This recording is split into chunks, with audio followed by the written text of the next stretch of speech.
Hello बच्चों, जैसा कि इस समय हम बात कर रहे हैं एकाधिकार की।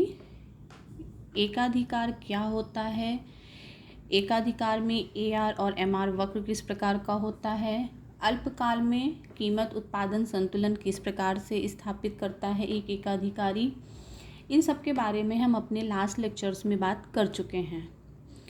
एकाधिकार में आज जो बात हमें करनी है वो ये है कि दीर्घकाल में एकाधिकार में कीमत उत्पादन का संतुलन किस प्रकार से स्थापित होता है।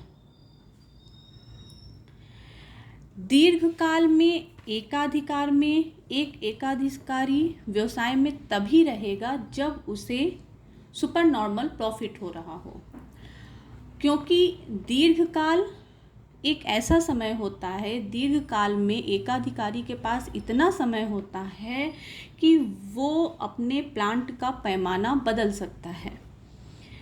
मतलब कि वो अपने उत्पादन के प्रत्येक चर को घटा बढ़ा सकता है। दीर्घकाल में इतना समय होता है।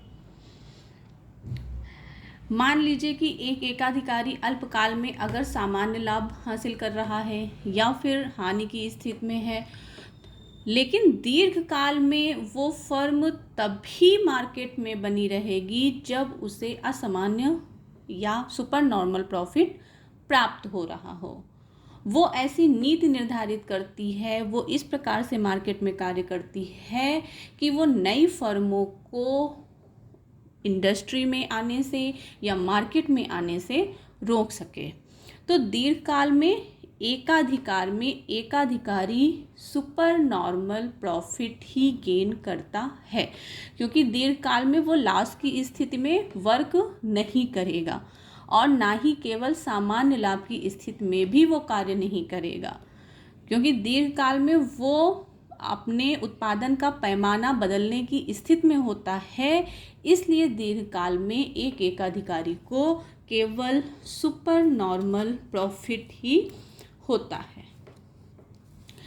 जैसा कि हम पहले से बात कर रहे हैं कि दो कंडीशंस होती हैं जब हम कीमत उत्पादन संतुलन की बात करते हैं। पहली कंडीशंस होती है कि MC बराबर MR के होना चाहिए, यानी कि मार्जिनल कॉस्ट सीमांत लागत ये सीमांत आय के बराबर होनी चाहिए।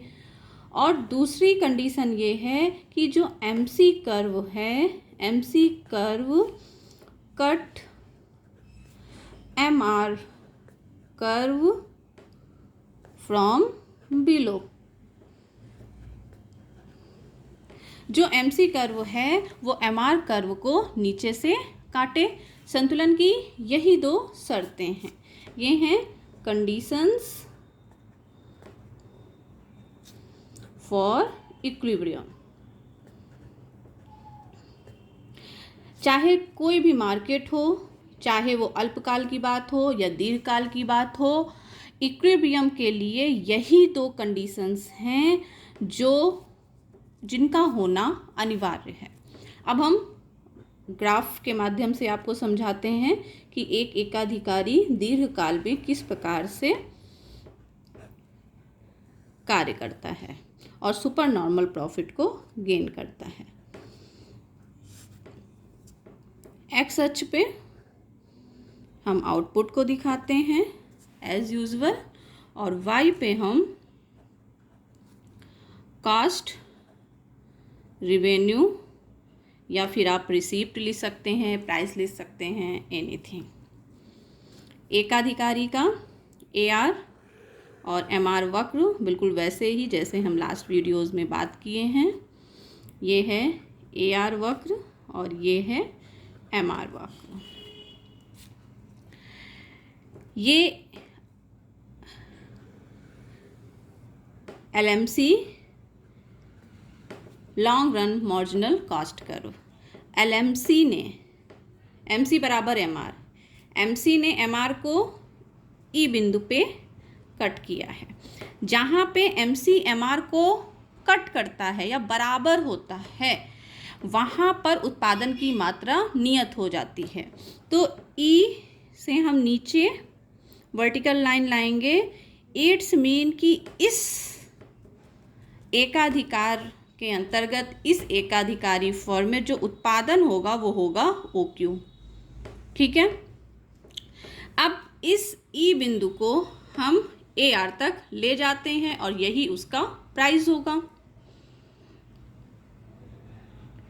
ये ठीक, हमने मान लिया दिस पॉइंट इज M।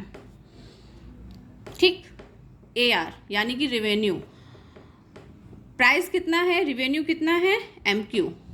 ठीक है, आप इसको यहाँ से भी दिखा सकते हो क्योंकि वाई अक्ष पे आपने रेवेन्यू दिखाया है। हमने मान लिया ये हमारा P। रेवेन्यू कितना हो गया, चाहे आप कहें MQ या फिर आप कहें OP या PO, सब इक्वल बातें हैं।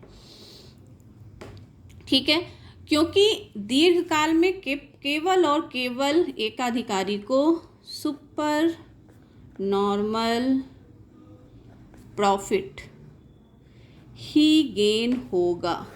अब सुपर नॉर्मल प्रॉफिट कैसे होगा, जितना रिवेन्यू है, जो कास्ट कर्व है, जो LAC है, वो जरूर इस M बिंदु के नीचे से जाना चाहिए।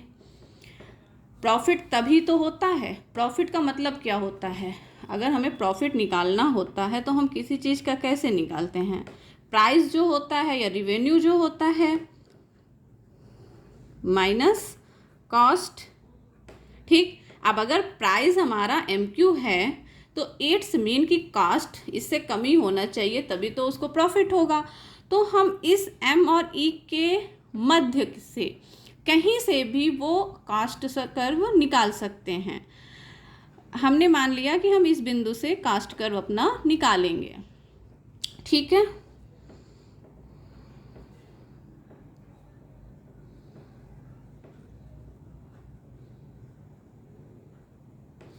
ये हो गया आपका LAC। ठीक, इस बिंदु से, ठीक, इसको हमने नाम दे दिया N। अब प्राइस कितना है, प्राइस या फिर रिवेन्यू,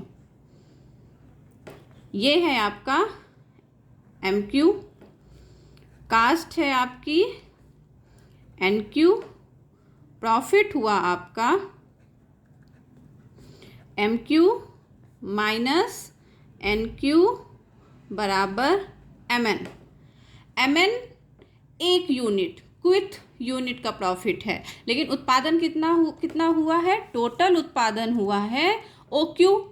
तो जितनी यूनिट प्रोड्यूस हुई हैं उसको हम मल्टीप्लाई कर दें एक यूनिट के प्रॉफिट से, तो हमें वो पूरा परिक्षेत्र मिल जाएगा, वो एरिया निकल के आ जाएगा जो सुपर नॉर्मल प्रॉफिट एक एकाधिकारी दीर्घकाल में गेन करता है। तो हम क्या करेंगे, सुपर नॉर्मल प्रॉफिट हम कैसे निकालेंगे, सुपर नॉर्मल प्रॉफिट हम MN इंटू OQ बराबर, इस N से हम PM के इक्वल एक लाइन खींचेंगे, इसको हम नाम दे देते हैं T, और ये जो क्षेत्र निकल के आ गया, ये जो एरिया निकल के आ गया, that is super normal profit in monopoly. ठीक है, यहाँ पे आप लिख दीजिए PMNT। यही लाभ है जो एकाधिकारी दीर्घकाल में गेन करता है।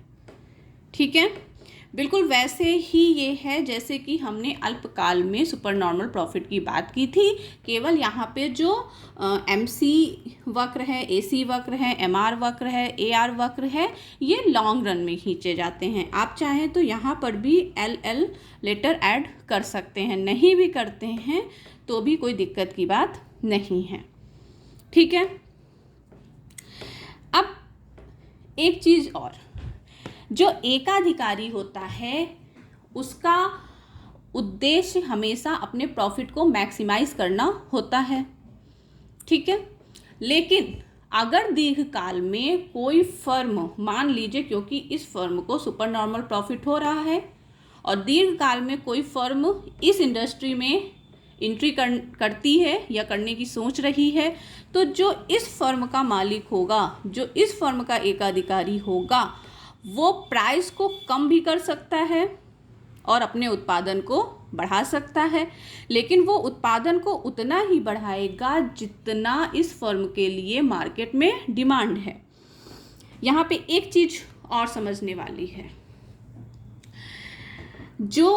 जिस बिंदु पर ये जो एन बिंदु है, यहाँ से ले करके और इस बिंदु तक, हम इस बिंदु को भी कोई नाम दे देते हैं। मान लीजिए ये बात हम कर रहे हैं जी बिंदु, ठीक है। जी बिंदु पे एलएसी अपने न्यूनतम बिंदु पे है, जहाँ पे एकाधिकारी ने अपना संतुलन स्थापित किया है, वहाँ पे तो अभी कास्ट घट रही है। अभी अगर एकाधिकारी चाहे या ये फर्म चाहे तो वो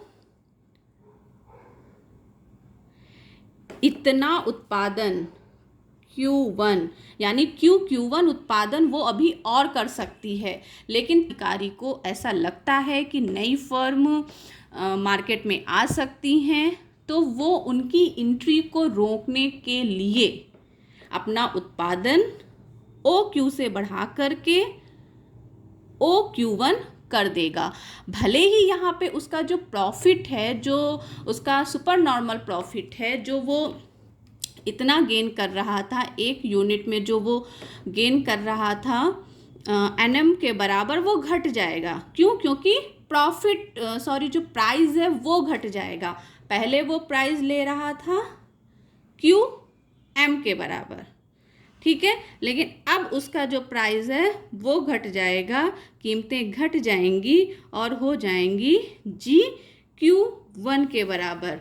लेकिन जो एकाधिकारी है वो दीर्घकाल में नई फर्मों के प्रवेश को रोकने के लिए ये डिसीजन ले सकता है, लेकिन ये डिसीजन वो तभी लेगा जब मार्केट में उस प्रोडक्ट के लिए डिमांड होगी, और दूसरी चीज़, नई फर्म मार्केट में आने की स्थिति में होगी, तो वो नई फर्म की एंट्री को रोकेगा, उत्पादन को बढ़ा देगा, कीमत को घटा देगा, भले ही उसको दीर्घकाल में जो प्रॉफिट हो रहा है वो थोड़ा सा कम हो जाए।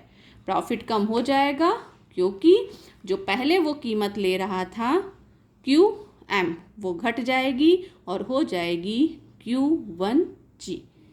तो दीर्घकाल में एकाधिकार में जो कीमत उत्पादन संतुलन होता है, उसमें एक एकाधिकारी केवल और केवल सुपर नॉर्मल प्रॉफिट ही गेन करता है। आई होप कि आपको ये डायग्राम समझ में आ गया होगा। एक चीज़ मैं यहाँ पे और भी क्लियर कर दूँ कि जब एकाधिकारी ये निर्णय लेता है कि उसको केवल OQ के बराबर उत्पादन करना है, जबकि उस फर्म में अभी अतिरिक्त क्षमता है QQ1 की, लेकिन वो ये उत्पादन नहीं करता है, तो ये जो MNG का क्षेत्र है, ये क्षेत्र जो है, ये इसको बोलते हैं डेड वेट लॉस, ठीक है। क्यों? क्योंकि ये समाज को होने वाली हानि है, क्योंकि उत्पादन अगर अधिक होगा तो कीमतें कम होंगी, लेकिन क्योंकि फर्म एकाधिकार के अंतर्गत कार्य करती है और उसका कीमत और उत्पादन पे पूर्ण संतुलन होता है, पूर्ण नियंत्रण होता है, इसलिए वो जो अतिरिक्त क्षमता है प्लांट की, उसका उपयोग तभी करता है एकाधिकारी जब उसके लिए या तो मार्केट में डिमांड हो या फिर नई फर्म की एंट्री को उसे रोकना हो। तो डेड वेट लॉस होता है कि अतिरिक्त क्षमता तो है प्लांट की और उससे समाज को प्रॉफिट भी होगा, क्योंकि जो उत्पादन होगा वो उपभोग के लिए मार्केट में आएगा, तो लेकिन एकाधिकारी उसको प्रोड्यूस नहीं कर रहा है, तो ये समाज के लिए डेड वेट लॉस की स्थिति होती है। आई होप कि आपको ये डायग्राम समझ में आ गया होगा। अब हम अपने नेक्स्ट लेक्चर में बात करेंगे एकाधिकार में ही एक टॉपिक है प्राइस डिस्क्रिमिनेशन। तो नेक्स्ट लेक्चर पे हम बात करेंगे प्राइस डिस्क्रिमिनेशन की। Thank you very much.